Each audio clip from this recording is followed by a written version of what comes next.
እግዚአብሔር ብርሃን ነው፣ ጨለማም በእርሱ ዘንድ ከቶ የለም አይደለም፣ ከቶ የለም የምትል ይችላል። ምን ማለት ነው?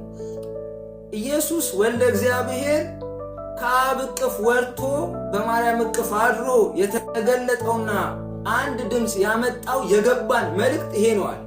ያስተላለፈው መልእክት ይሄ ነው። አንድ መልእክት ነው ያለው፣ እሱም መልእክት እቺ ናት። ዮሐንስ ጋር ስትመጣ የሰማሁትን ነው ምነግራችሁ፣ ከጌታ የሰማሁትን አለ። ይሁዳ ጋር ስትሄድ እኔ ለእናንተ ምነግራችሁ ነገር ለቅዱሳን ለእናንተ አንድ ጊዜና ለመጨረሻ ስለተሰጠ እምነትና ወይም ሃይማኖት ነው ምነግራችሁ ምጽፍላችሁ። ይሄ አንድ ጊዜና ለመጨረሻ የሚለው ቋንቋ መገለጥ ዛሬም ድረስ አለ። ከቅዱሳት መጽሐፍት እኩል የሆነ መገለጥ ዛሬም ድረስ አለ ለሚሉ ሰዎች ጥሩ የኮሶ መድኃኒት፣ ጥሩ ማርከሻ ትምህርታቸውን ማለት ነው። ሌላ የለውም። በኢየሱስ ነው መልእክት ብቻ የመጣው። መንፈስ ቅዱስ ሌላ መልእክት አያመጣም። አሁን ልትሸከሙ ስለማትችሉ የዛኔ እሱ ሲመጣ ግን ከኔ ወስዶ የተስፋ ቃል እየነገራችሁ ከኔ ወስዶ ለእናንተ ይነግራችኋል። ይሄንን በማድረግ እኔን ያከብረኛል። በምን? በመፈወስ አይደለም፣ ሽባ በማዘለል አይደለም፣ አይን በማብራት አይደለም፣ የሆነ ዲዳ የሆነ ሰውዬ በማናገር አይደለም። ምንድን?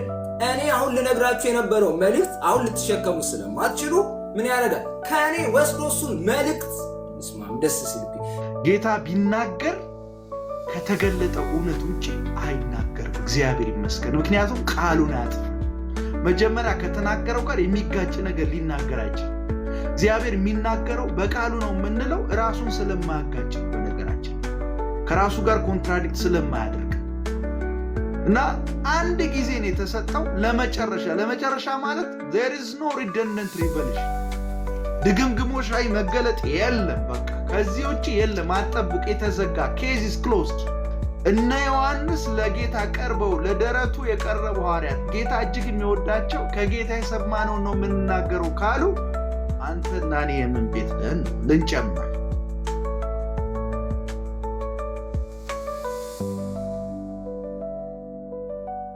እነዚህ በሁለት ክፍል ጥናቶቻችን ባየናቸው ቁጥር 1ን ቁጥር 2 እና ቁጥር 3ን አይተነዋል። ያው መግቢያው እስከ ቁጥር 4 ድረስ ይዘልጋል። ዛሬ እንግዲህ ቁጥር 4ን ነክተን ነው ወደ ቀጣዩ የምንሄደው ማለት ነው። በዋነኛው ዮሐንስ እየተናገረ ያለው ስለ ሕይወት ቃል መጀመሪያ የነበረው ከዘላለም የነበረው የሕይወት ቃል አካል ለብሶ በምድር ተገልጦ እንደሰሙት እንደገና ደግሞ እንዳዩት እንደተመለከቱት እንደዳሰሱት እና አብረው ኤክስፒሪየንስ እንዳደረጉት ፈርስት ሃንድ የሆነ ዊትነስ እንዳላቸው እና ከዛ የመነጨ ደግሞ ስልጣን እንዳላቸው ያንን ስልጣን ለመመስከር ማለት ነው። ለምን? የነበሩ ስለሆነ ያየ የሰማ ስለሆነ ከዛ የመነጨ አውቶሪቲ ስላላቸው ያንን ያየነውን የሕይወትን ቃል ለእናንተም ደግሞ እንነግራችኋለን እናወራላችኋለን ብሎ ደጋግሞ ይናገራል። ለምንድነው የምትናገረው? ለምንድነው የምታወራው? ለምንድነው ደጋግሞ እናወራለን የሚለውን ብለን ስንመለከት አንድ ነገር ይላችኋል። እሱም ምንድነው? እናንተ ደግሞ ከኛ ጋር ህብረት እንዲኖራችሁ እንደገና ደግሞ ከኛ ጋር ህብረት እንዲኖራችሁ ይሄንን እንናገራለን ካለ በኋላ ህብረታችን ደግሞ ከአብ ጋር እንደገና ደግሞ ከልጁ ከኢየሱስ ክርስቶስ ጋር ነው ብሎ ያስቀምጠዋል። ስለዚህ ምንድነው? ከኛ ጋር ህብረት እንዲኖራችሁ አንደኛ ነገር፣ ሁለተኛ ነገር ደግሞ ይሄ ህብረት ደግሞ ከአብ እንደገና ደግሞ ከወልድ ጋር ያለ ህብረት እንደሆነ ለዚህ ኢንቫይት ያደረጋቸው እንደሆነ እዚህ ጋር ባለፈውም ደግመን ያየነው ነገር ምንድነው? ህብረት እንዲኖራችሁ የሚለው ቃል ህብረት የላችሁም የሚል አይደለም። የዮሐንስ ተደራሲዎች እዚህ ጋር ያሉት የዮሐንስ የመጀመሪያዎቹ ተደራሲዎች ኦልሬዲ የዘላለም ህይወት ያላቸው ናቸው። ለዚህ ነው መጽሐፉ ሲዘጋው መዝጊያው ላይ ምን ብሎ ያስቀምጥልናል? የዘላለም ህይወት እንዳላችሁ ታውቁ ዘንድ በእግዚአብሔር ልጅ ለምታምኑ ይህን ጽፌላችኋለሁ ብሎ ይናገራል። ስለዚህ የዘላለም ህይወት ያላቸው የዳኑ ናቸው እነዚህ ሰዎች። ስለዚህ የህይወት አላችሁ፣ ህብረት አላችሁ፣ ግን ይሄ ህብረት ግን እንዲቀጥል በሚል እንደሚጽፍላቸው ተናግሮ ነበረ። ስለዚህ በእነዚህ ጉዳዮች ላይ ሁለቱም ቀናቶቻችንን በዚህ ላይ ትኩረት አድርገን ቀጥለናል ማለት ነው። ቁጥር 4 ላይ ያለው ደስታችሁም ፍጹም እንዲሆን ወይ ደግሞ ደስታችንም ፍጹም እንዲሆን ይሄንን እጽፍላችኋለሁ ብሎ እንግዲህ ዮሐንስ ከሌሎቹ ጸሐፍት ለየት የሚያደርገው በእነዚህ ጥናቶቻችን ያየነው ፐርፐዝ ስቴትመንት የሚያስቀምጥ ጸሐፊ ነው። ማለት የሚጽፍበትን ዓላማ በግልጥ በወንጌሉም ላይ እንዳየነው እንደገና ደግሞ አሁን በመልእክቱም ላይ እንደምንመለከተው በግልጥ የምጽፈው ለዚህ ነው ብሎ ሲያስቀምጥ የምንመለከተው ጸሐፊ እና ይሄንን ቅንፍ ይከፍታል። ገና ምዕራፍ 1 ላይ ቁጥር 4 ላይ ቅንፉን ይከፍታል። ምንድነው? ይሄንን የምንጽፍላችሁ ብሎ ይናገራል። ደስታችን ፍጹም እንዲሆን ነው ብሎ ቅንፍ ይከፍትና የሚጽፍበትን ሐሳብ ይናገራል። ሲዘጋውም ደግሞ ምዕራፍ 5 ቁጥር 13 ላይ ቀደም እንዳልኳችሁ የዘላለም ሕይወት እንዳላችሁ ታውቁ ዘንድ በእግዚአብሔር ልጅ ስም ለምታምኑ ይህን ጽፌላችኋለሁ ብሎ ይዘጋዋል። ስለዚህ ልክ እንደ ይህን ምን ልንለው እንችላለን ማለት ነው? እንደ ኢንክሉሲዮ ልንወስደው እንችላለን ማለት ነው። ያው የመጽሐፍ ቅዱስ አንዳንድ ጽሑፎች አጻጻፋቸው መግቢያቸውም ላይ የሚጠቀሙትን ቃል ወይ ደግሞ ሐረግ መስጊያም ላይ ደግሞ ይጠቀሙታል። which means ምን ማለት ነው? በቃ የተናገርኩት ይሄንን ለማለት ነው። ልክ እንደ ቅንፍ ከዚህ ጀምሬ በዚህ ነው የጨረስኩት ብሎ ተመሳሳይ ሐሳብ የመጀመሪያውን ሐሳብ እንደገና መጨረሻ ላይ ደግሞ እንድናስታውሰው አድርጎ ምን ያደርግልናል ማለት ነው? ወንጌሉን የጻፈበትን ዓላማ ይነግረናል ማለት ነው። እነዚህን ሳምንት በነበሩን በሁለቱ ክፍል ጥናቶቻችን ላይ ለማየት የሞከርናቸው ነው ማለት ነው። ወደ ዛሬው ጥናታችን እንሄዳለን። ስለዚህ የዛሬ ጥናታችን እኔ በአዲሱ መደበኛ ትርጉም አነበዋለሁ። ከቁጥር 5 ጀምሮ እስከ ቁጥር 7 ያለውን እስከ ቁጥር 10 ላንብበውና ከዛ ትኩረት የምናደርገው ከ5 እስከ 7 ይሆናል። እንደዚህ ይላል። ከእርሱ የሰማነው ለእናንተ የምንነግራችሁ መልእክት እግዚአብሔር ብርሃን ነው፣ ጨለማም በእርሱ ዘንድ ከቶ የለም የሚል ነው። በጨለማ እየተመላለሰን ከእርሱ ጋር ኅብረት አለን ብንል እንዋሻለን፣ እውነትንም አንኖረውም። ነገር ግን እርሱ በብርሃን እንዳለ እኛም በብርሃን ብንመላለስ እርስ በእርሳችን ኅብረት አለን። የልጁም የኢየሱስ ክርስቶስ ደም ከኃጢአት ሁሉ ያነጻናል። ኃጢአት የለብንም ብንል ራሳችንን እናስታለን፣ እውነትም በእኛ ውስጥ የለም። ኃጢአታችንን ብንናዘዝ ኃጢአታችንን ይቅር ሊለን ከአመፃ ሁሉ ሊያነጻን እርሱ ታማኝና ጻድቅ ነው። ኃጢአት አልሰራንም ብንል እርሱን ሐሰተኛ እናደርገዋለን፣ ቃሉም በእኛ ውስጥ የለም ይላል። ከቁጥር 5 እስከ 7 እንዲሁም እስከ 10 ድረስ ያለውን ሐሳብ ስለምን የሚያወራ ነው? ጠቅለል ያለ ነገር ማንሳት እንችላለን። ይሱ ቁጥር 4 ላይ አንድ ሐሳብ ይነግረናል። ደስታችሁ እንዲፈጸም ይህን እንጽፍላችኋለን፣ ወይ ደግሞ ደስታችን እንዲፈጸም ይህንን እንጽፍላችኋለን ይላል። ይህንን የሚለው ቃል እቺ ከ1 እስከ ቁጥር 4 ያለችውን የዮሐንስን መልእክት መግቢያ ሳይሆን አጠቃላይ መልእክቱን ደብዳቤውን ይህንን ደብዳቤ እንጽፍላችኋለን ይላል። ይሄ ደብዳቤ የምንጽፍላችሁ ደስታችን ሙሉ እንዲሆን ነው፣ ደስታችን እንዲፈጸም ነው ብሎ ይናገራል። አንድ ነገር እዚህ ጋር ማየት እንችላለን፣ መመልከት እንችላለን። ምን ማለት ነው? ዮሐንስ መጋቢያዊ ልብ ያለው ወይ ደግሞ ይሄ ለመንጋው የሚጠነቀቅ ልብ ያለው ሰው እንደሆነ እንመለከታለን። እናንተ ገብቷችሁ ተረድታችሁ ኅብረት እንዳላችሁ ስታውቁ የዛኔ የኛ ደስታ ምን ያደርጋል? ሙሉ ይሆናል። የኛ ደስታ ይፈጸማል ማለት ፍጹም ይሆናል ማለት ሙሉ ይሆናል። ሙሉ ደስታ ሊኖረናል። ምን ስታደርጉ? የምናገለግላችሁ እናንተ ማለት ወንጌል የነገርናችሁ እናንተ ምን ስታደርጉ? ኅብረት እንዳላችሁ፣ ኅብረታችሁ ደግሞ ከአብ ከወልድ ከመንፈስ ቅዱስ ጋር ያላችሁ ኅብረት እንደሆነ እንዲገባችሁ። ይሄ ሲገባችሁ ምን እናደርጋለን ይላል? የኛ ደስታ በእናንተ እድገትና በእናንተ ግንዛቤ ላይ የተመሰረተ ነው ብሎ ራሱን ሲያስቀምጥ በጣም እንመለከታለን። ይሄ አንድ እውነት አለው። ምንድነው መሰለህ የሚገባኝ ነገር እነዚህ ሰዎች ኅብረት አላቸው። አውቶማቲካሊ በክርስቶስ ኢየሱስ በሚያምኑበት ጊዜ ያንን ህይወት ሲካፈሉ ወደዚህ ኅብረት ነው የሚመጡት። ነገር ግን አንዳንድ ነገሮችን አለን ማለት አናቃቸዋለን ማለት አይደለም። ስላለን እጃችን ላይ የገባ ስለሆነ ተረድተነዋል ማለት አይደለም። ትልቁ ብለሲንግ ትልቁ ማለት በአዲስ ኪዳን አንደኛው እግዚአብሔር የሚባርከው ነገር ምንድነው ካል በመረዳት ባለጠግነት ነው። እግዚአብሔር የሚባርከው ያለንን ነገር እንድናቀው የተቀበልነውን ነገር እንዲገባን። አሁን የዘላለም ህይወት አለን፣ ግን የዘላለም ህይወት ምን ማለት ነው? የዘላለም ህይወት አለን ተቀብለናል፣ ግን የዘላለም ህይወትን እስከምን ድረስ ነው የምንረዳው? እግዚአብሔር ይሄንን ከባረከልን ይሄንን ሰው ወደ ማወቅ ሲመጣ ምን ይሆናል ማለት ነው? የኛ ደስታ በሱ ነው ሙሉ የሚሆነው ብሎ ይናገራል። በአዲስ ኪዳን ትልቁ በረከት እግዚአብሔር አንደርስታንዲንግ በመስጠት ማስተዋል በመስጠት የሚባርከው በረከት። ለዛ ነው መጽሐፍ ቅዱስ ላይ ስንመለከት ከትንሣኤ በኋላ ኢየሱስ ያደረገው አንደኛው በጣም ዋነኛው ተአምር ብዬ ማስበው ይሄንን ነው።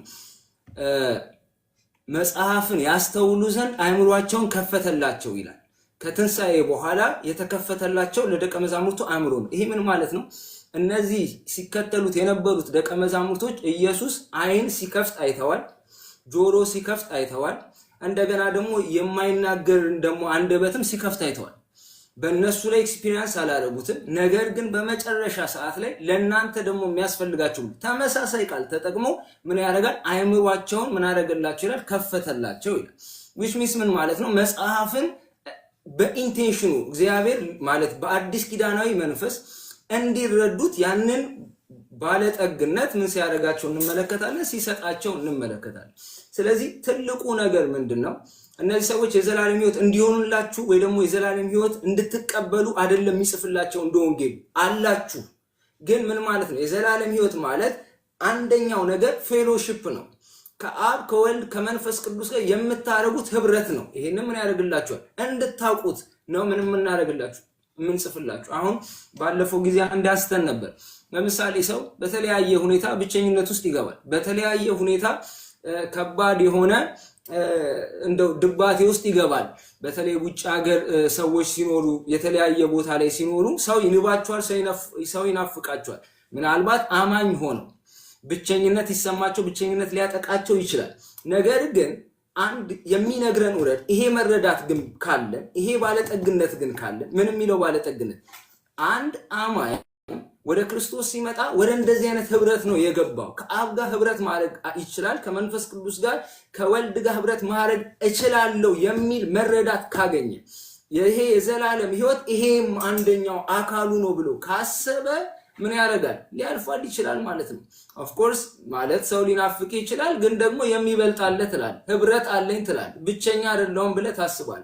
ስለዚህ ይሄ የአማኞች በዚህ አይነት ነፃነት ውስጥ ሲገቡ በመረዳት በእንደዚህ አይነት የተሰጣቸውን ህይወት በእንደዚህ አይነት ልክ ሲያውቁት አንድ መጋቢ በዚህ ነው የኛ ደስታ ሙሉ የሚሆነው፣ በዚህ ነው የኛ ደስታ የሚፈጸመው ብሎ ማለት ወደ ሙላት የሚመጣው ብሎ ይናገራል። ስለዚህ ምን ማለት ነው? የአንድ እውነተኛ አገልጋይ በምዕመኑ የዘላለም ህይወትን ወይ ደግሞ ወንጌልን የሚረዳበት ነገር ሲያድግ ደስተኛ ይሆናል። ለዛ ነው ዮሐንስ እንደምታውቀው ደጋግሞ በመልእክቶቹም ላይ ልጆቼ በእውነት እንደሚመላለሱ ስላወቅ ወይ ደግሞ ስላየው ደግሞ ደስታ ይሰማኛል። ስለዚህ ደስታው ሁልጊዜ ምዕመኖቹ ወይ ደግሞ ያገለገላቸው ሰዎች ወይ ያገለገላቸው ቤተክርስቲያኖች የሚያሳዩት ፍሬ የሚያሳዩት የመረዳት የእውቀት ፍሬ ምን ሲያደርገው እንመለከታለን። ሲያስደስተው እንደሚያስደስተው ደስታውን ሙሉ እንደሚያደርግለት እንመለከታለን ማለት ነው። ስለዚህ መግቢያው ይሄንን ይመስላል ማለት ነው። ቁጥር 4 እሱ በጣም ቆንጆ አድርጋ አስቀምጠዋል። በተለይ ቁጥር 4 ላይ ደስታችን ፍጹም ይሆን ዘንድ ይህን ጽፍላችኋለን የሚለውን ቆንጆ አድርጋ አስቀምጠዋል። አልጨምርም፣ ግን አንድ ሐሳብ ሌላኛውን ፐርስፔክቲቭ ለማሳየት ያህል አንድ ሐሳብ ለመናገር ፈለኩ።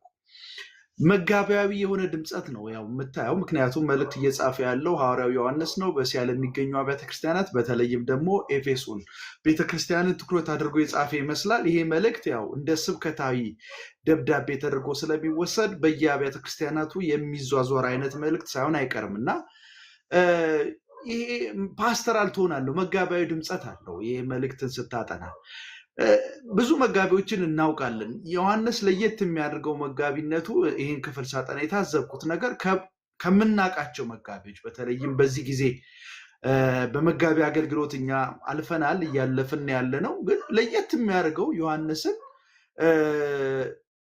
ዮሐንስ ደስታው እነዚህ የዚህ መልእክት ተደራሾች እሱ በመጋቢነት የሚያገለግላቸው ቅዱሳን እሱ እየተናገረ ያለውን ነገር ሲረዱት ተረድተው ሲገኙ በጣም ደስ ይለዋል። እና ቅድም አንተ ዝርዝሩን አንስተሃል። ምንድነው የሚረዱት የሚለውን ወደዛ አልመጣም።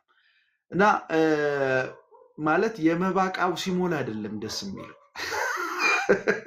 ብዙ ጊዜ እንደሱ አይነት ነገር ነው። ወይም ደግሞ ጉባኤው ሲሞላ አይደለም፣ ወይም ደግሞ ብዙ ተከታይ ሲኖረው አይደለም ደስ የሚለው። እና ደብዳቤ እየጻፈ ነው ያለው እና ደስ የሚለኝ ይላል። በቃ በእግዚአብሔር ዘንድ የነበረው ያ የዘላለም ሕይወት በክርስቶስ ተገልጧል። ይህንን ሕይወት ደግሞ በህብረት ትኖሩታላችሁ። ይህንን እንድታውቁ ነው የምጽፍላችሁ። ስለዚህ ይህን በማወቃችሁ ልታውቁት በመዘጋጀታችሁ ደብዳቤ የጻፍኩላችሁ ነው። ደስ ይለኛል። የሚገርም ነው። ለየት ያደርገዋል የእሱን መጋቢነት። እውነተኛ መጋቢነት መገለጫው ባህሪው ምናልባትም እንደ አንድ ምሳሌ አድርገን ዮሐንስን ብናነሳ የሚመግበው ህዝብ የእግዚአብሔርን ሐሳብ እግዚአብሔራዊ የሆነን ሐሳብ እንዲረዱ ወይም ደግሞ ሲረዱ ወይም እንዲረዱ ሲፈልግ ነው ደስ የሚለውና ይሄ በጣም የሚገርም ነገር ነው።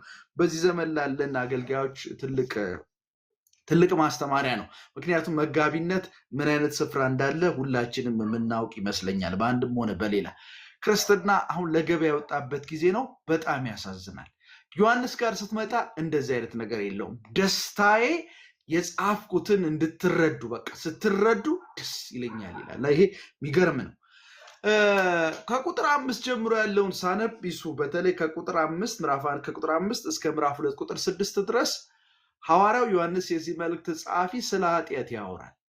ከቁጥር 1 እስከ 4 ስለ ህብረት ነው የሚያወራው። ከቁጥር 1 ከምዕራፍ 1 ቁጥር 5 እስከ ምዕራፍ 2 ቁጥር 6 ስለ ኃጢአት ያወራበት መሰረታዊ ምክንያት ምንድነው ብለን ባንክሮ ስናጠናው ንባቡን ክርስቲያናዊ ህብረትን አደጋ ላይ የሚጥል አንድ ነገር አለ እንድታውቁ ያስፈልጋል። እሱም ኃጢአት ነው። በኃጢአት መመላለስ ያው ኃጢአት ሰው ሊሰራ ቅዱሳን ኃጢአት ሊሰሩ ይችሉ ይሆናል።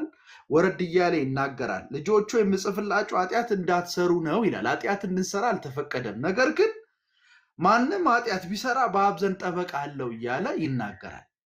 እና ኃጢአት አትስሩ አይደለም ማለት ስሩም አይደለም። አክቹአሊ አትስሩ አይደለም ትኩረቱ። ብትሰሩ በአብ ዘንድ ጠበቃ አላችሁ፣ የክርስቶስ ኢየሱስ ደም ከኃጢአት ሁሉ ያነጻችኋል። ነጥብ። ጋራንቲ ያለ የክርስቶስ ደም ያጥባችኋል። አሁን ትኩረቱ ከቁጥር 5 እስከ ምዕራፍ 2 ቁጥር 6 ድረስ በኃጢአት ግን መመላለስ አይገባም። ከእግዚአብሔር ጋር ህብረት እያለው አንድ አማኝ በኃጢአት የሚመላለስ ከሆነ የዛ ህብረት አካል አይደለም። ህብረትን አደጋ ላይ ከሚጥሉ ጉዳዮች መካከል በኃጢአት ጸንቶ መመላለስ፣ ይሄ በጣም መሰረታዊ ነገር ነው።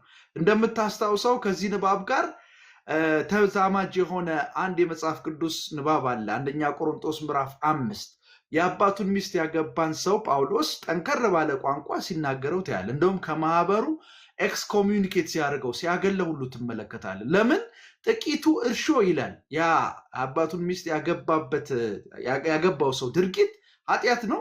ይሄ እርሾ ይሏል መላውን ሊጥ እንደሚያቦካ ጥቂት እርሾ፣ ልክ እንደዛው የኃጢአት በጊዜ ካልተቀጣ የማህበሩ መንፈሳዊ ጤንነት ህብረቱን አደጋ ላይ ይጥላል በሚል ጳውሎስ እኔም እናንተም መንፈስ ቅዱስም ጋር ተባብረን እግዚአብሔር መንፈስ ጋር ተባብረን በዚህ ሰውዬ ላይ ይህን ፍርድ አስተላልፋለሁ ብሎ ስጋው ለሰይጣን ተላልፎ እንዲሰጥ ነፍሱ ግን በጌታ ቀን ትንሣኤን እንዲያገኝ ሲናገር ታያዋል። እና ለምንድን ነው ጳውሎስ በዚህን ያህል መጠን ትኩረት የሰጠው የዚህን ሰው ኃጢአታዊ ድርጊት ብለህ ስጠይቅ በኃጢአት የሚያስመካ ኃጢአት ሆን ተብሎ የሚደረግ ኃጢአት በቅዱሳን ጉባኤ ውስጥ ክርስቲያናዊ ህብረትን አደጋ ላይ ይጥላል። ለዚህ ሌላኛው ማሳያ ሐዋርያት ሥራ ምዕራፍ 5 ላይ ሐናንያና ሰጲራ ታስታውሳቸዋለህ፣ ሁለት ባልና ሚስቶች። እነዚህ ሁለት ባልና ሚስቶች የሸጡትን ከሸጡ በኋላ የሸጡትን እውነተኛ ልኬት ሳይናገሩ የሚፈልጉትን አስራት አምጥተው በሐዋርያት እግር ስር አኖሩ። ጴጥሮስ ነበር ያገኛቸውና እናንተ ለምንድን ነው መንፈስ ቅዱስን ያታለላችሁት? መንፈስ ቅዱስን ማታለል ማለት እግዚአብሔርን ማታለል ነው ብሎ ሲናገር ታያል። ስለዚህ ወዲያውኑ ቅጣት ሲሰጥ ነው የምታዩት። በቃ ጎበዛዝ ኑና ውሰዷቸው አለ። ሞቱ ሁለቱም በየተራ ነው የመጡት። አስክሬናቸው ይዘው ወጡ እና የሐዋርያትንም ህብረት ስትመለከት ጳውሎስ የሚመራው የቆሮንቶስ ቤተክርስቲያንን ህብረት ስትመለከት ክርስቲያናዊ ህብረት በኃጢአት ጸንቶ ለመኖር ይሄ ለድፍረትም ኃጢአት እድል ፈንታ የለውም የሚል ነው። በዚህ ጉዳይ ላይ በጣም ጥንቃቄ ማድረግ ያስፈልጋል።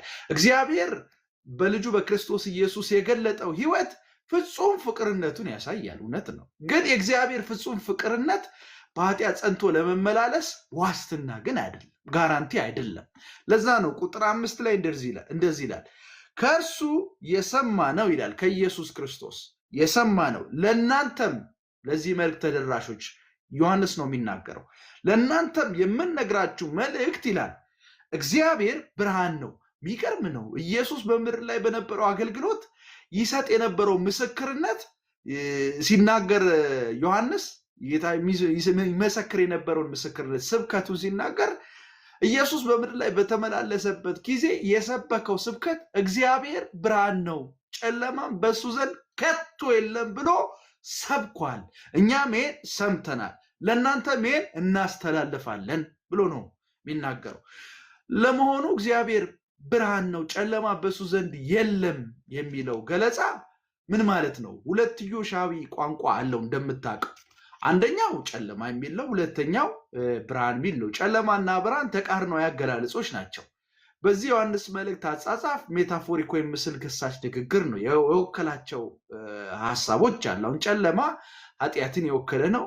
ብርሃን የሚለው ደግሞ የጌታችንና የመድኃኒታችን ኢየሱስ ክርስቶስን ቅዱስ የሆነ አገልግሎት ወይም ስብከት ብለህ ልትወስደው የምትችለው ነው። በዚህ ጉዳይ ላይ የተለያዩ ማብራሪያዎች የተለያየ ሐሳብ ይሰጣሉ። ግን ጠቅለል ስናደርገው የጌታችንና የመድኃኒታችን ኢየሱስ ክርስቶስ ስብከት ትምህርት በራሱ ብርሃን ነው። ታስታውስ እንደሆነ ሉቃስ ምዕራፍ 8 ላይ ጌታ ኢየሱስ ክርስቶስ በነበረው አገልግሎት ምዕራፍ 8 ቁጥር 16 ላይ እንደዚህ ይላል፣ መብራትን አብርቶ ጋን ውስጥ ወይም በአልጋ ስር የሚያስቀምጥ ማንም የለም። መብራትን አብርቶ ምሳሌ ነው የሚሰጠው። በፍጹም ጋን ውስጥ አያስቀምጥም፣ በአልጋም ስር አያስቀምጥም። ብርሃን ሲበራ ሰዎች እንዲያዩት ስለሚታሰብ ሰው የማያይበት ስፍራ፣ ብርሃኑ የማያስፈልግበት ስፍራ ጋን ውስጥና አልጋ ስር አይቀመጥም ይላል። ይልቁንም ወደ ቤት የሚገቡ ብርሃን እንዲያዩ በመቅረዝ ላይ ያስቀምጣል ይልና የማይገለጥ የተሰወረ የማይታወቅ ወደ ብርሃን የማይመጣ የተደበቀ ነገር የለም ይልና እንግዲህ እንዴት እንደምትመላለሱ ተጠንቀቁ። ላለው ይጨመርለታል፣ ከሌለው ግን ያው ያለው የሚመስለው ያለኝ የሚመስለው ነገር ይወሰድበታል ይላል። እና ይህን ስታይ በጌታ ትምህርት ውስጥ ብርሃን ምንድነው? አብሮት ነው።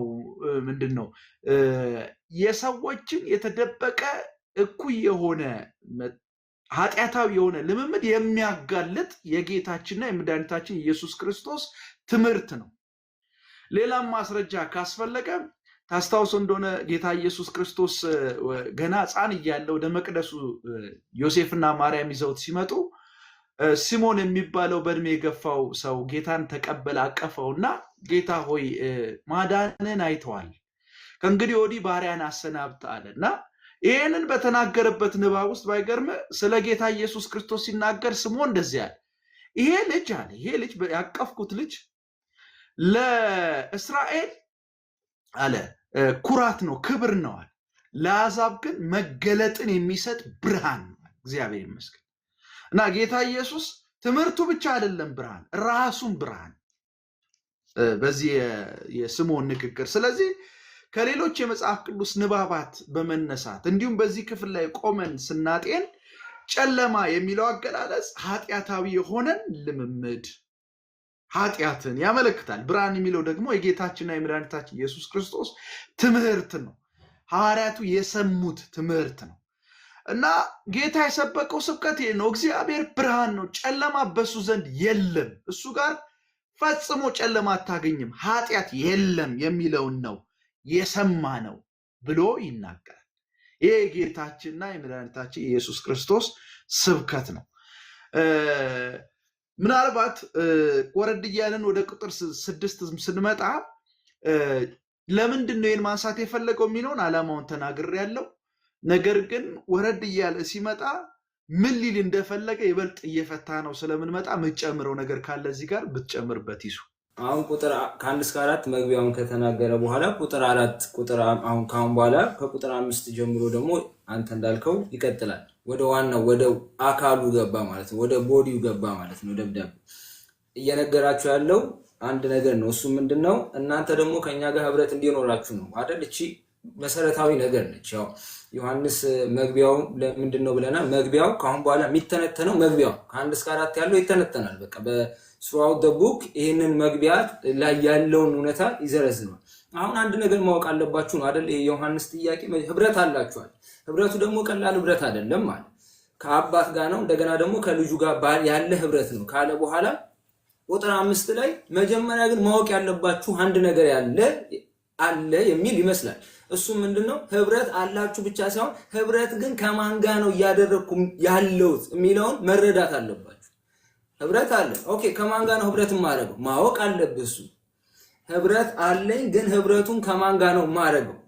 ስለዚህ አሁን የህብረቱን አንደኛውን አካል ከህብረቱ ጋር ከማን ጋር ህብረት እያደረግን እንዳለ እንድንረዳ ምን ያደርግልናል ማለት ነው? ማስተዋወቅ ይጀምራል ማለት ነው። ስለዚህ ከእርሱ የሰማናት ይላል ለእናንተም የምናወራላችሁ መልእክት ይላል። አሁን እዚህ ጋር አንድ ነገር ከቁጥር 1 ጀምሮ እስከ 3 ስንመለከት ዮሐንስ እኮ ያወራልን ከሱ የሰማውን መልእክት አይደለም ማለት በዋነኛነት ያወራልን በዋነኛነት የነገረን ራሱኑ ስብዕናው ማንነቱን የነገረን ሰምተነዋል አለ፣ አይተነዋል አለ፣ ዳሰነዋል፣ ተመልክተነዋል አይደል? ከኛ ጋር ነበረ ማለት በደንብ የሚጨበጥ የሚዳሰስ ነው። ሰው ሆኖ መጥቷል። ማንነቱ እውነት ነው፣ እሱ የእግዚአብሔር ልጅ ነው። ደግሞ ተገልጧል በመካከላችን። ማንነቱን ነገረ፣ ማንነቱን አወራልን። እሱ ራሱ የዘላለም ሕይወት የሆነ ማንነት ነው አለ። ማንነቱ ብቻ ሳይሆን ደግሞ አለ ከእሱ ደግሞ ይዞት ደግሞ የመጣው መልእክት ደግሞ አለ። የተናገረው ያስተላለፈው መልእክት ደግሞ አለ። ያወራው መልእክት አለ።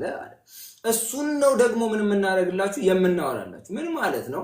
የኢየሱስ ክርስቶስ ንግግሩም ቢሆን ኢየሱስ ክርስቶስ ያስተማረውም ያወራውም የተናገረውም ነገር ቢሆን እንደገና ማንነቱም አንድ ነው። የሚጣላ አይደለም። እርስ በርሱ የሚቃወም አይደለም። ማንነቱ ለንግግሩ መሰረት ነው። ለመልእክቱ መሰረቱ ማንነቱ ማለት ምን ማለት ነው? አንድ ነገር እኮ በማን በኩል ተናገረኝ ክብደቱን ያሳያል። ለነገሩ የተናገረንና መልእክቱ የመጣው እግዚአብሔር በሆነው የእግዚአብሔር ልጅ አማካኝነት እሱ ነው ይሄንን መልእክት ምን ያደረገልን ያመጣው እና ይሄንን መልእክት የነገረን።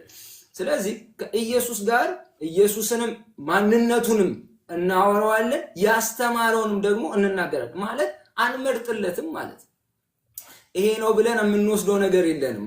ለሰው ነው የምናስቀረው። ገባ? ይሄንን እንትኑ አይመቸኝም ይሄኛውን ወስጄ ያኛውን እጥላለሁ ምንለው ለሰው። ኢየሱስ ጋር ሲሆን ማንነቱም እንደገና ደግሞ ምኑም መልእክቱም ደግሞ ይዞት የመጣው የተናገረው መልእክት ደግሞ አንድ ፍጹም ማንነቱ ለንግግሩ ለመልእክቱ መሰረት ሆኖ አገልግሎታል። ስለዚህ ከእሱ የሰማናትን ለእናንተ እናወራለን። በጣም ደስ የሚል ቃል ነው። ከእሱ የሰማናት እውነተኛ አገልጋይ ጥሩ ሰሚ ነው። አሁን በቃሉ አማካኝነት ተገልጦልናል። መረዳት ምን ልላችሁ ነው? እውነተኛ አገልጋይ በደንብ አድርጎ አሁን በፊት ከኢየሱስ ጋር የሰማነውን ነው የምናመጣው። ምን ማለት ነው? መልእክቱ ጀምረነው አይደለም።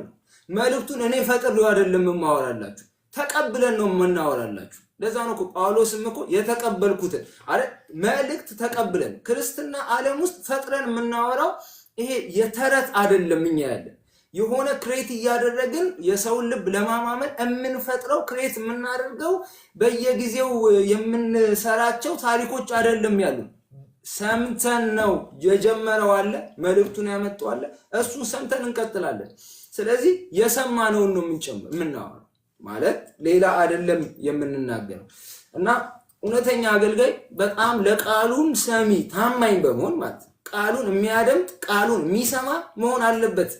ታማኝ ለመሆን ታማኝ አገልጋይ ለመሆን ማለት ሌላ አይነት ነገር ላለማውራት ቃሉን በአግባቡ ሰው መስማት አለበት ብዬ አስባለሁ። ስለዚህ የሰማነውን ለእናንተ ደግሞ የምናወራላችሁ መልእክት ይሄንኑ መልእክት ነው ብሎ ይናገራል። ስለዚህ ኢየሱስን ካወራ በኋላ ዮሐንስ እንደገና ደግሞ ኢየሱስ ውስጥ ደግሞ ያስተላለፈው መልእክት ደግሞ ምን ያደርጋል ማለት ነው? ይናገራል። መልእክቱ ምንድነው ሲል እግዚአብሔር ብርሃን ነው፣ ጨለማን በእርሱ ዘንድ ከቶ የለም የምትል ይቺ ናት። ይሄ በጣም የሚገርም ስቴትመንት ነው አይደል? እግዚአብሔር ብርሃን ነው፣ ጨለማን በእርሱ ዘንድ ከቶ የለም አይደለም፣ ከቶ የለም፣ ከቶ የለም የምትል ይቺ ናት። ምን ማለት ነው? ኢየሱስ ወልደ እግዚአብሔር ከአብ እቅፍ ወርቶ በማርያም እቅፍ አድሮ የተገለጠውና አንድ ድምፅ ያመጣው የገባን መልእክት ይሄ ነው አለ። ያስተላለፈው መልእክት ይሄ ነው። አንድ መልእክት ነው ያለው። እሱን መልእክት እቺ ናት። እቺ መልእክትን ነው ይዞ የመጣው። ያን ሁሉ ርቀት መጥቶ ይሄንን ነው የተናገረው። አዎ ይሄንን ነው የተናገረው ይላል። የምንመሰክረው ይሄንን ነው። ከዛ ድረስ ወርዶ ይሄንን ያለን ምን ሊለን ያለው? እግዚአብሔር ብርሃን ነው፣ ጨለማም በእርሱ ዘንድ ከቶ የለም የምትል መልእክት ነው ይዞልን የመጣው። ክብር ለእግዚአብሔር ነው። በክርስቶስ ኢየሱስ የተገለጠልን መልእክት ምንድን ነው ካላችሁ፣ አንደኛ ኢየሱስ ክርስቶስ ማንን ገልጦታል ነው? አብን ገልጦታል ነው። አብ በደንብ የተገለጠውና የተብራራው በልጁ ነው። የተብራራውና የተገለጠልን ደግሞ አብ እንዴት ሆኖ ነው ካላችሁ፣ እግዚአብሔር ብርሃን ነው የሚል ነው። ከዛስ ጨለማ በሱ ዘንድ የለም አይደለም፣ ከቶ የለም ማለት ስትረስ አለው፣ ኢንፈሲስ አለው፣ አይታሰብም። ምን ማለት ነው? እግዚአብሔር ብርሃን ነው። እዩ የተናገርከው ነገር ያስተዋወቀን ነገር አለ። ምናልባት እዚህ ጋር አንድ እንዲሁ የምጨምረው ነገር ምንድነው? እግዚአብሔር ብርሃን ነው ብሎ ሲናገር ብርሃንን አንደኛው ሌላው ልናገናኘው የምንችለው ነገር ቅድም ያልከው ነገር ከህይወት ጋር ነው አይደል? እግዚአብሔር ብርሃን ነው አይደል? በሱ ብርሃን ነበረች ካለ በኋላ ዮሐንስ እንደገና ብርሃን ደግሞ ምን እንደናት አለ? የሰው ደግሞ ህይወቱ ነች ደግሞ አለ አይደለ? እሱ ወደ ዓለም የሚመጣ ብርሃን ነበር ብሎ ይናገራል። ስለዚህ እግዚአብሔር ብርሃን ነው። እግዚአብሔር ምን አለው? ህይወት ነው። እግዚአብሔር የዘላለም ህይወት ምንጭ ነው፣ አመንጪ ነው። በሱ ዘንድ አይደል ይሄ ህይወት ነው ያለው። በሱ ዘንድ ሌላ አይነት ተቃራኒ የሆነ የጨለማው ማለት የወደቀው እዩ ቅድም ያብራራው ማለት እንደሱ አይነት ነገር በጭራሽ እሱ ዘንድ የለም። ብርሃን ምንን ያመለክታል? እውነትን ያመለክታል፣ ህይወትን ያመለክታል። እንደገና ደግሞ ፒዩሪቲን ሆሊነስን ደግሞ ያመለክታል ማለት ነው። እንዳልከው እዩ ወደኋላ ስንመጣ በደንብ አድርገን ደግሞ እያብራራ ነው እንትኑን እንመጣለን ማለት ነው። ቀጥል አንተ። በጣም የወደድኩት ነገር ትኩረት የሰጠህበት አንድ ቃል አለ ዮሐንስ የተጠቀመው። ይሄ ኢየሱስ ክርስቶስ የመሰከረው ምስክርነት ወይም የተናገረው መልእክት አንድ ነው፣ ግልጽ ነው። እሱም ደግሞ እግዚአብሔር ዘንድ ጨርሶ ጨለማ የለም የሚል ነው። የኢየሱስ ምስክርነት ይሄ ነው። ግን አጽንኦት ሰጥተህ የተናገርካት ነገር ወድጃታለሁ። ከእርሱ የሰማናት ለእናንተ የምንነግራቸው የሚለው ንግግር በጣም አጽንኦት ልንሰጠው ይገባል። እዛ ላይ እኔም ሀሳብ ለመጨመር ፈልጌ ነው። ሐዋርያው ዮሐንስ ከጌታ የሰማውን አስተላለፈ እንጂ አልጨመረም። ለብዙዎቻችን ይሄ ትልቅ እውነት ነው፣ ማስተማሪያ እውነት ነው። በእውነት ከላይ ቅድም ምን ብለናል? ሐዋርያው ዮሐንስ እንደ እውነተኛ መጋቢ የእግዚአብሔርን ሐሳብ ለሚመግባቸው ሰዎች ማድረስ ደስታው ነው። ይሄ በዚህ ዘመን ከምናየው የመጋቢ አገልግሎት የተለየ ያደርገዋል። ዮሐንስን አገልግሎት የመጋቢ አገልግሎት ሌላው የተለየ የሚያደርገው ጌታ ኢየሱስ ክርስቶስ ላስተማረው ትምህርት በስጋ ወራት በምድር ሲመላለስ በነበረበት ጊዜ ላስተማረው ትምህርት ታማኝ ነው። የሰማው ያንኑ ነው እዚህ ጋር ሲጽፍ የምትመለከተው። ይሄ ትልቅ ታማኝነት ይጠይቃል። ሁለተኛው የእውነተኛ መጋቢ መለያነ ባህሪ ጌታ ከነገረው፣ ጌታ ከመሰከረው፣ ጌታ ካስተማረው ውጪ የማይጨምር ነው። አይጨምርም። ቅድም እንዳልከው ተገለጠልኝ በማለት በራልኝ በማለት ሹካሌኝ በማለት በህልም ታየኝ በማለት በጣም እኮ ብዙ ነገር ነው አሁን የምትሰማው እኮ ይሱ ገበያው ላይ የምትሰማቸው ነገሮች በጣም ነው የሚያስደነግጡ። በራልኝ፣ ተገለጠልኝ፣ በጆሮዬ ላይ አንሾካሸከ እየተባለ የሚመጡ መልእክቶች ጌታ ከተናገረው ጋር በቀጥታ የሚጋጩ ሆኖ ነው የምትመለከታቸው። ይሄ መጽሐፍ ቅዱሳዊ አይደለም። እንግዲህ እንደ ሐዋርያው ዮሐንስ ለጌታ ደረት የቀረበ ከሌሎች ሐዋርያት ይልቅ እጅግ በጣም ቅርብ የሆነ ሐዋርያ የሰማነውን እሱ ሲናገር የሰማነውን ነው ምንናገረው ብሎ ሲናገር ታየዋል። ደግሞ የሚገርብ ነገር ራሱን ብቻ አይደለም ከሱ ጋር ያሉትን ሐዋርያት ጨምሮ ነው በብዙ ቋንቋ ፕሉራል በሆነ ሴንስ የሰማነው የምንነግራቸው የሚል። ምን አለ በዚህ ዘመን ያለ ክርስትና ይሄ እውነት ገብቶት እፎይ ቢል፣ በእውነት እፎይ ቢል። እንዴት እንደው የእግዚአብሔር ቃል ሙሉ ነው፣ በየዘመናቱ ይናገራል። አይጨምርም። እውነተኛ የቃሉ አገልጋይ አይጨምርም። ሞቅ ሲለው የሆነ ነካኝ መንፈስ ቅዱስ ሲል አይጨምርም።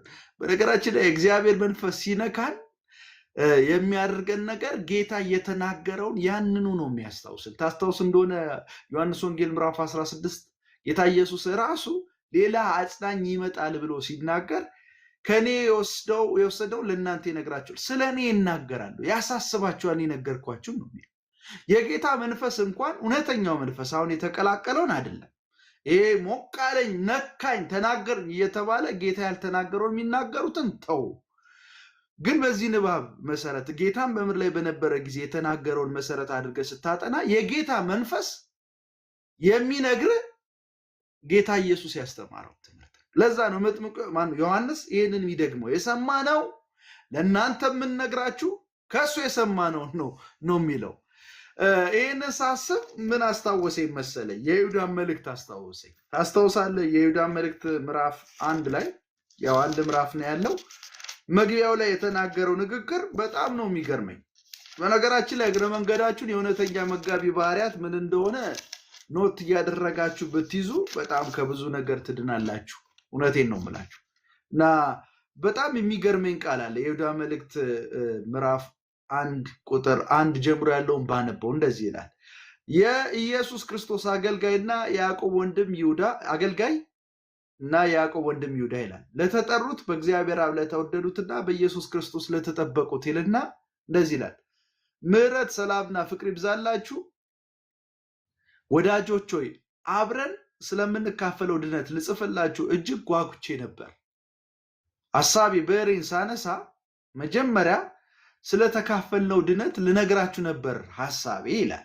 ነገር ግን ለቅዱሳን አንዴና ለመጨረሻ ስለተሰጠው እምነት እንድትጋደሉ፣ ሃሌሉያ! የሚገርም እውነት። ምን እንድትሉ?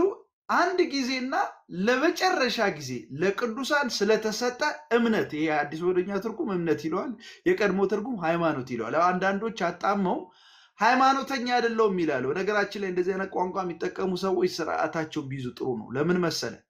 ቃሉ ሃይማኖት የሚለው በዚህ ንባብ በ1954 ትርጉም እምነት ማለት ነው፣ ሌላ ማለት አይደለም። ስርዓት ማለት አይደለም። ሃይማኖት ማለት ለቅዱሳን አንድ ጊዜ እና ለመጨረሻ ጊዜ ስለተሰጠ ሃይማኖት ወይም ደግሞ እምነት እንድትጋደሉ እጽፍላችሁ ዘንድ ግድ ሆነብኛል። አየ ለቅዱሳን የተሰጠው እምነት ወይም ደግሞ ሃይማኖት አንድ ጊዜና ለመጨረሻ ጊዜ ነው የተሰጠው። በቃ እኮ ሐዋርያቱ እኮ ወይም ደግሞ የወንጌል አገልጋዮቹ እኮ በ4 ነጥብ ዘግተውታል።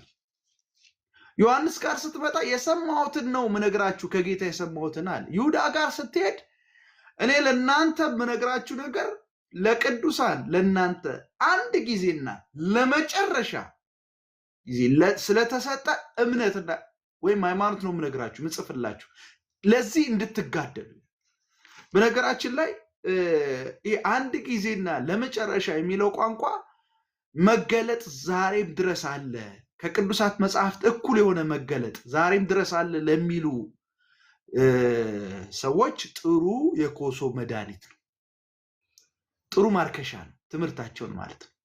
ጌታ ቢናገር ከተገለጠው እውነት ውጪ አይናገርም። እግዚአብሔር ይመስገን። ምክንያቱም ቃሉን አያጥፍም። መጀመሪያ ከተናገረው ጋር የሚጋጭ ነገር ሊናገር አይችልም።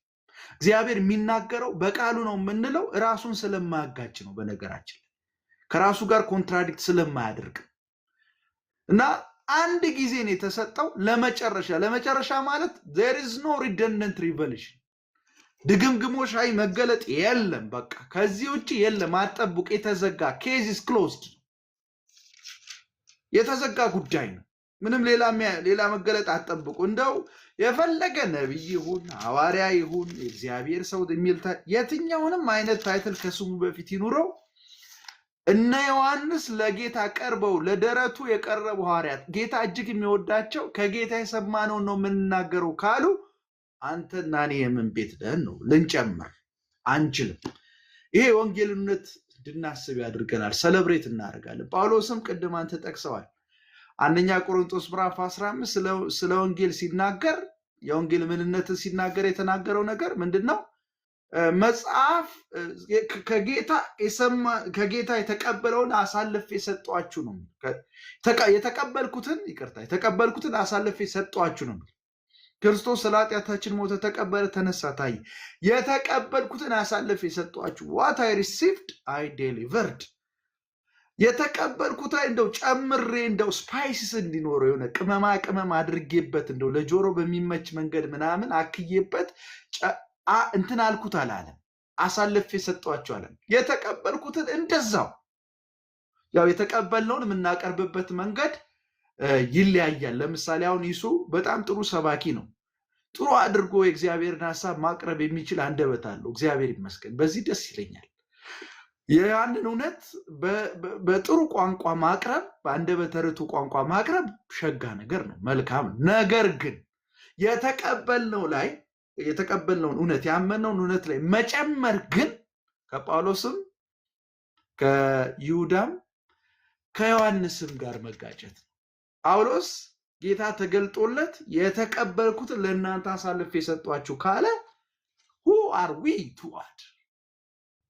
እግዚአብሔር ይመስገን። በነገራችን ላይ እሱ የአዲስ ኪዳን መገለጥ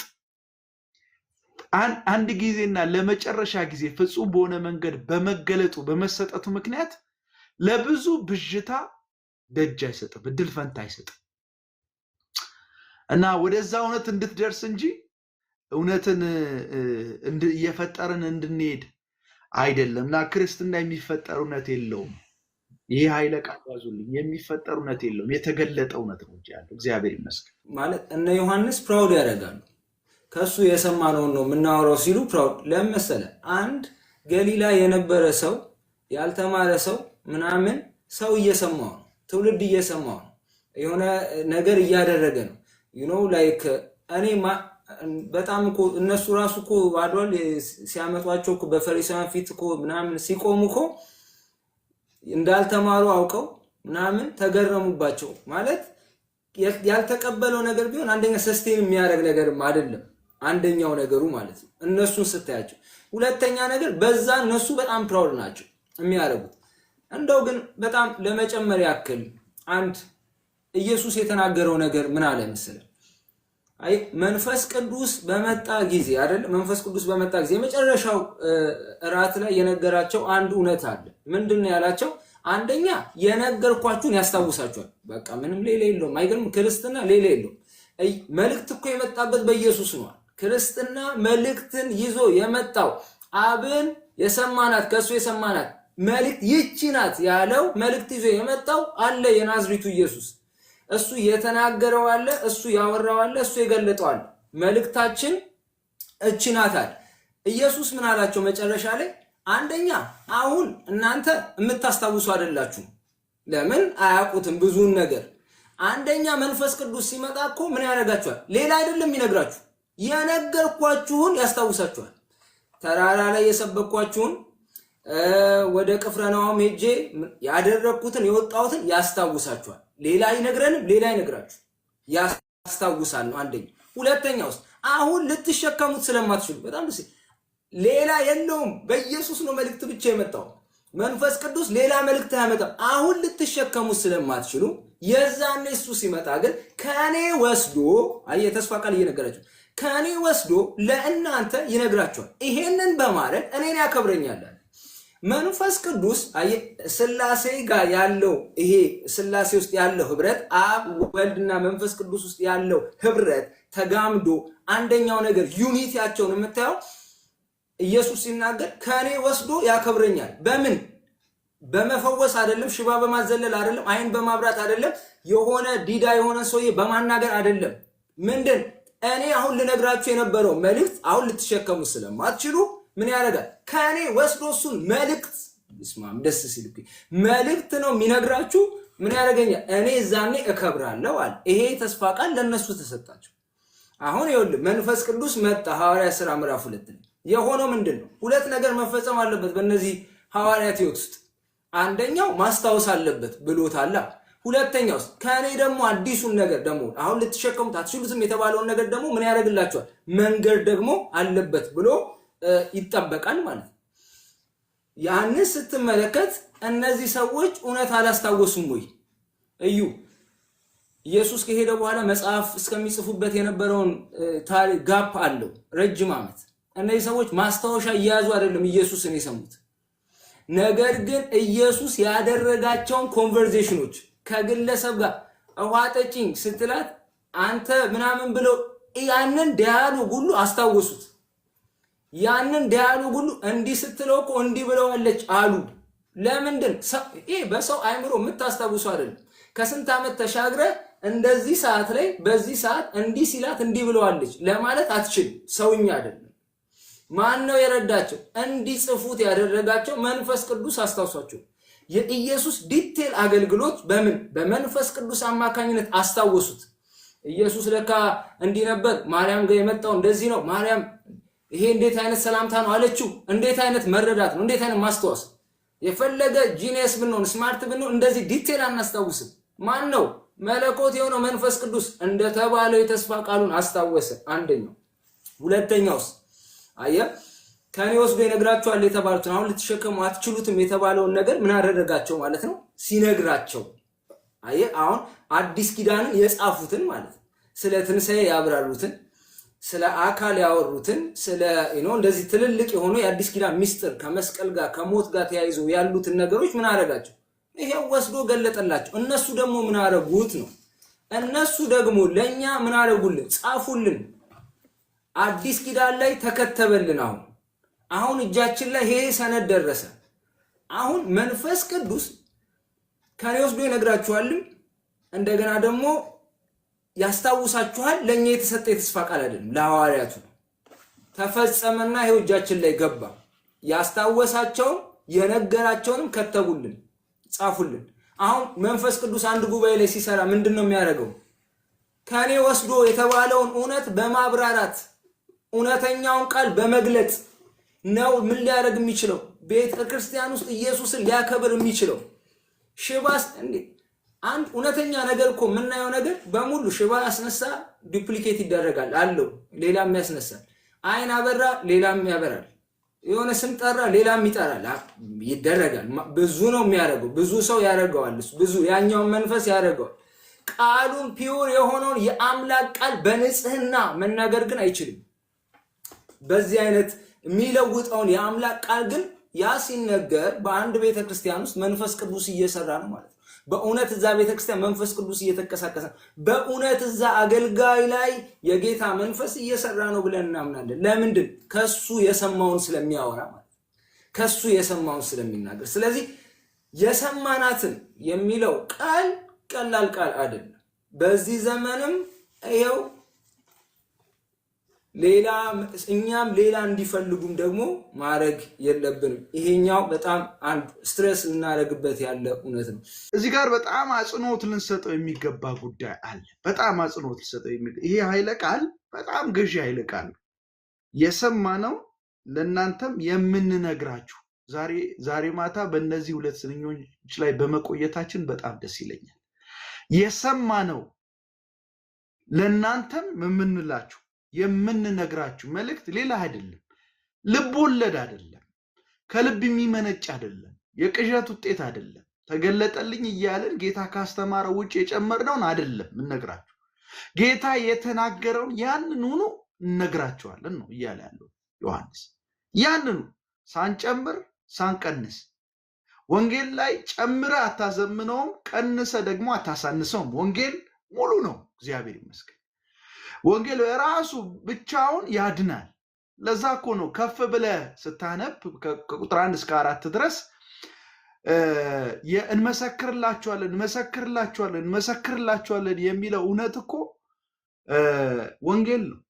ይሄ ወንጌል ነው እኮ የቅዱሳን ህብረት መሰረት የሆነ የክርስቲያናዊ ህብረት መሰረት የሆነ ህይወት የተገለጠበት ያ እኮ ወንጌል ነው። ይሄ በጣም መሰረታዊ ነገር ነው። እና ማወቅ ያለብን ነገር ይህንን ነው። ዮሐንስ ከቁጥር 1 እስከ 4 እንመሰክራለን እያለ 3-4 በእርግጥ በቀድሞ ወደ ኦሪጂናል ወደ መጀመሪያው የአዲስ ኪዳን ቋንቋ ስንመጣ ወደ ግሪኩ ስንመጣ ከቁጥር 1 እስከ 4 ድረስ ያለው በአንድ ቁጥር ብቻ የተዘጋ ሐሳብ ነው። በአንድ ቁጥር ብቻ የተቀመጠ ነው።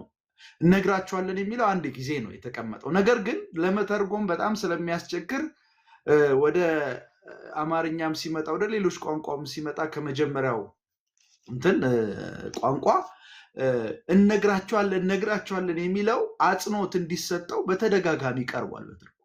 ስለዚህ የቁጥር 1 እስከ 5 ባለው እስከ 4 ባለው ንባብ ውስጥ ትኩረቱ እነግራችኋለን፣ እንመሰክራለን።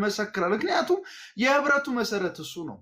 በነገራችን ላይ የዮሐንስ መልእክት በጣም የተጻፈበት አንዱ መሰረታዊ ምክንያት ይሄንን የህብረቱ መሰረት የሆነውን ወንጌል ነግራቸዋለን የሚለውን ወንጌል የሚንዱ የሐሰት መምህራን ስለነበሩ አጽንኦት ሰጥቶ ነግራቸዋለን እያለ ያወራው።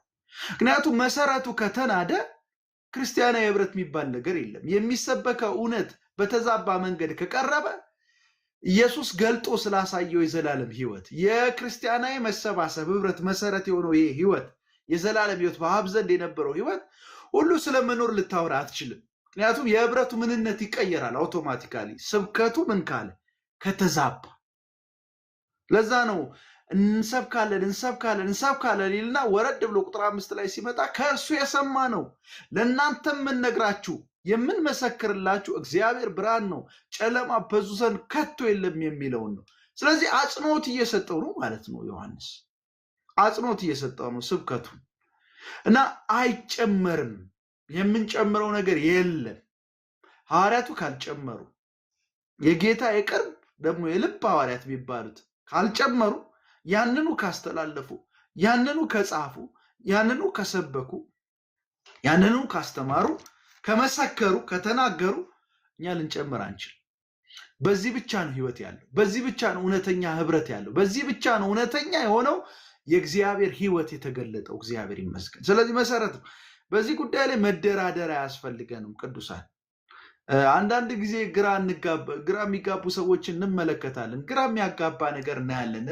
መሰረቱን ትተው ጭማሪው ላይ ተጨመረልን በሚለው ጉዳይ ላይ ሰዎች ሰለብሬት ሲያደርጉ በዛም ሲታለሉ እናያለን። ኖ መሰረቱ ከተጣሰ ጌታ የተናገረው ወንጌል የመሰከረው እውነት ኢግኖር ከተደረገ ቸል ከተባለ ክርስቲያናዊ ማንነትም ሊኖር አይችልም። አንፎርቹኔትሊ በሚያሳዝን ሁኔታ ስለ ክርስቲያናዊ ህብረት ልታወራ አትችልም። ጌታ ስለገለጠ እውነት ልታወራ አትችልም። አምላክ ሰው መሆኑን ዓላማውን ወዘተረፈ ልታወራ አትችልም። መሰረቱ ያለው እነሱ በሰበኩት እውነት ላይ ነው። ለዛ ነው የሰማነውን እንመሰክራለን የሚለው። እግዚአብሔር ይመስገን። የሚጨመርበት ነገር የለም የሚለው በጣም መሰረታዊ ጉዳይ ነው። ዛሬ ፎከሳችን አድርገን የተነጋገርነው ከእርሱም የሰማናት የምትለዋን ነገር ስትረስ አድርገን ተነጋግረናል። አትሊስት እዚህ ያላችሁና የሰማችሁ እህትና ወንድሞቼ በቤተ ክርስቲያናችሁ ያው ቃል በንጹህ ሁኔታ እየቀረበ ካለ በቃ መንፈስ ቅዱስ ልጁን እያከበረው፣ መንፈስ ቅዱስ ኢየሱስን እያከበረው። ስለዚህ ሌላ አይደለም፣ ዋናው እሱ። ንጹህ ቃል ደግሞ እየተሰበከ ካልሆነ እና ደግሞ ሌላ ስርዓቶች ደግሞ በጥሩ ሁኔታ ካሉ እዛ ጋር ጥያቄ ምልክት አለው ማለት ነው። በደንብ መፈተሽ አለበት ማለት ነው። ስለዚህ እዚህም ውስጥ ሆናችሁ ደግሞ የምታገለግሉትና ወንድሞች እግዚአብሔር በረዳን መጠን ለዚህ ቃል ደግሞ ታማኝ ሆነን ሰምተን እንድናገለግል። የምንሰማው ሌላ ነገር አይደለም፣ ከዚህ ከሕያው ምንጭ ቀርተን እንድናገለግል ጌታ ይርዳን።